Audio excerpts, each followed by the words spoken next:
We can't see them, we can't feel them, but they're everywhere. I know it's only Monday and this sounds like the beginning of a horror movie, but let me tell you, it may as well be. I'm talking about microplastics.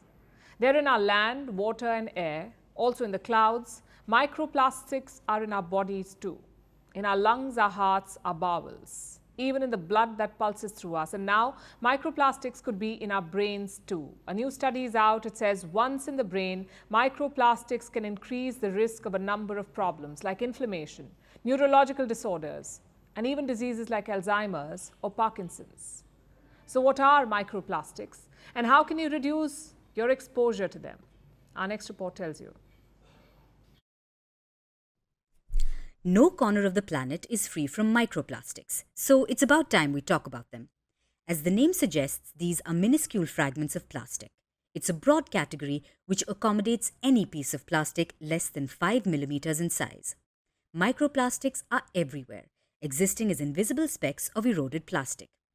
They come from our candy wrappers or long forgotten toothbrushes and live in our clouds, laundry bins, even our food. Like tea, salt, milk, seafood, honey, sugar, vegetables, beer, and soft drinks. Tap water contains plastic, and bottled water contains even more. These microplastics enter our bodies, then happily float in the human bloodstream. And new research suggests that they could make their way into our brains.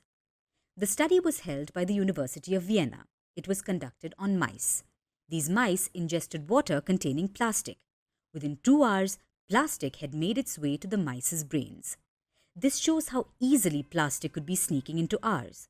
Doctors say if they do, plastic particles could increase risks of a number of problems like inflammation, neurological disorders, and neurodegenerative diseases like Alzheimer's and Parkinson's. These are long term issues. People can also suffer from short term health effects like cognitive impairment and damage caused to nervous system by toxins. What's worse is that microplastics aren't just consumed by drinking water. People nasally inhale plastics too and even eat them. Then plastic infiltrates most parts of our body, like our organs, including our brains, lungs, hearts, even placenta and breast milk. The discovery of microplastics in our bodies is relatively new, so we don't fully understand how they affect us. But research is underway, and here's what it says so far. Microplastics are linked to negative health outcomes. No shocker there. They increase the risk of obesity, diabetes, reproductive disorders, and neurological problems. So the question is, how do we protect ourselves from plastic? Because plastic is everywhere. It's impossible to be completely safe, but some precautionary actions are within our control. For starters, we need to rethink how we eat and drink. Foods are usually sealed in plastic. They're associated with cleanliness or purity, when actually this is one of the biggest reasons for exposure to microplastics. Plastics often get on our food due to packaging, and the plastic shedding increases if it's exposed to heat. So, hot food inside a polythene means more plastic in our food. So, we could reduce the risk of plastic packaging or heating food inside plastic bowls.